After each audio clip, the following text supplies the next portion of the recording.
Welcome to r/HongKong, where on this YouTube channel I get to share with you some of the things that we're discussing in this great city. And one of them is that we are really good at something. Well done, Hong Kong. We are one of the most expensive cities in the world now, and we are on top along with Paris and the likes of Singapore. Let's give ourselves a congratulations, because we love paying so much for the rent. I didn't do my Thanos stones. Hold on. Come on.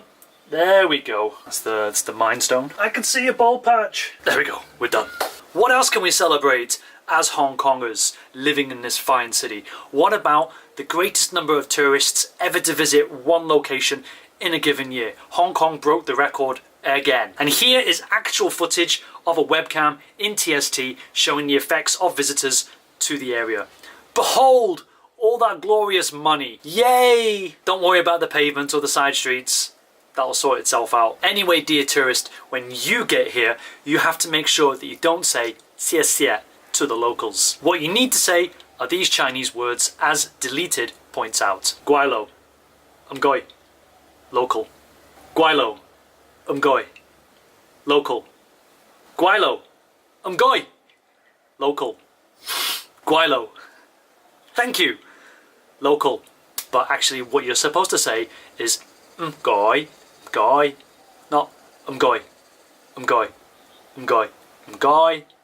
You have the intonation going up. They speak Cantonese first, not Mandarin. So of course, some Hong Kong people might find it insulting or confusing if you come here with your Mandarin. My glasses aren't level. Now, all of that simply means thank you. And then once you've mastered the word thank you, what you want to do when you come to Hong Kong is work on your tan. And you get to stay a nice pasty white for your efforts, and you may even lose some weight in the process because you'll be so goddamn hot. Now the reason for this kind of tan is to make sure that your skin is perfectly white. In fact, perfectly, beautifully white. As white skin is considered the most beautiful, as opposed obviously to the natural colour of the native people here. Can't say what their colour is. Could be considered racist. Anyway, then the rules. Then the rules for the women, for the Chinese women who want to attain perfection with regards to their beauty. They have to get white skin. So how do you get to go on the beach and not get a tan and not be antisocial? I have another top tip for you. If you don't want to get wet in the rain, then this is perfectly fine to wear this. Now do this of course if you want to keep the top of your hood dry from the rain. Though looking at the photo carefully, he has an umbrella as well. And while I would assume it would just be used as a walking stick, he even has a walking stick. There is so much redundancy with this redundancy strategy. I'm not getting wet or falling over in the rain if I employ this method of attire. Now something you should definitely not do while in Hong Kong is put your feet with your dirty sandals on the handrail. It's not a feet rail and you'll never see the locals do this. So of course, when in Rome... What do you mean? I'm too young to know that phrase. What are you trying to say? When in Rome, do what the Romans do. Yeah, but the Romans are dead. Are you telling me to kill myself? No. Don't demonetize my channel. It's barely past the 1,000 subscriber mark. I'm not saying that. It's a metaphor. Google it. Just do what the people do and where you're visiting do. Just copy their behavior. Why didn't you just say that then? Now, only white people do this. Correction. I've only ever seen white people do this in Hong Kong. Now, what's got some people upset in the Reddit group is the fact that there's a poor old man who's having to stand and who's holding onto the handrail for his dear life. And this particular individual doesn't want to give up their seat, but is also man-spreading as well. Female-spreading? Somebody should be giving up their seat for him. Now, of course, the person who is spreading out is the most likely person who should be giving up their seat because of their rude behaviour. Now, seriously, for you, don't do this when you come here. And don't lean on the handrail either. That's another no-no. We don't like that.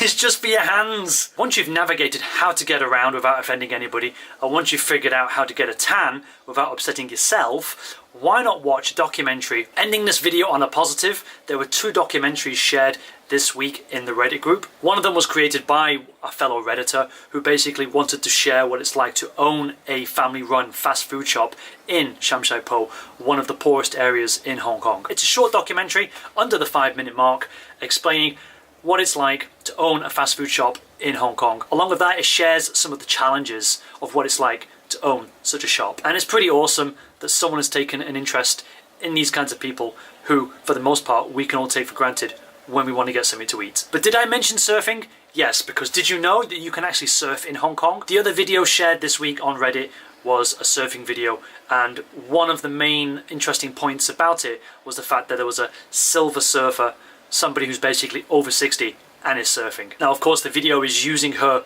age as a hook to get us interested in this particular topic, and the video goes on to show what it's like to surf at that age and why did she even start. And I think it's cool that she exists, but I don't like the fact that the SCMP has leaned on her age in order to present a story that has already been presented ad nauseum many times before in Hong Kong. So to us, surfing is a thing, but again, maybe it's there to refresh for you what surfing is here, if you didn't know it was here already. I guess the video leans on her age because supposedly we're not aware that old people can do anything past the age of 60 that's highly strenuous, but then look at Tony Hawk, he's still skating and we take that as a given. But I've met Ken Choi, not to brag or anything, but I know a few people, and he would be considered also a silver surfer. In fact, Ken Choi was the bronze medal winner in 1982 for the Olympic Games. Ken Choi also brought a lot of attention to Hong Kong for its surfing capabilities. If you're interested, I actually did a video about Ken, and I'll put it in the show description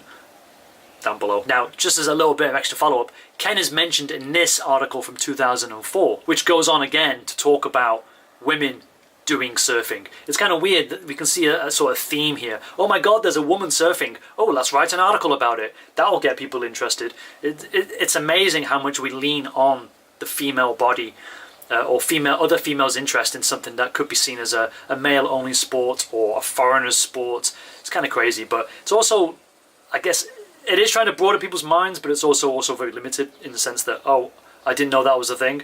I didn't know that could be possible. Women surfers! Oh my god, they'll be running countries next. Especially when the article opens with this headline photo. Yes, because of course this represents surfing in Hong Kong. Let's have the surfboard behind you, lav. Push your knockers up and out front and show some midriff. Lovely jubbly. Let me do my female voice. This is about surfing, right? Of course, love. You're holding a surfboard, aren't you? I'm going to ignore the irony of the message on your surfboard and make this the headline photo. Can I put a top on? It's cold. Wait there, love. The waves are perfect for this shot. Okay. That's the representation of surfing in Hong Kong. But seriously, check out those two short documentaries. I really enjoyed them. There's lots to explore in Hong Kong.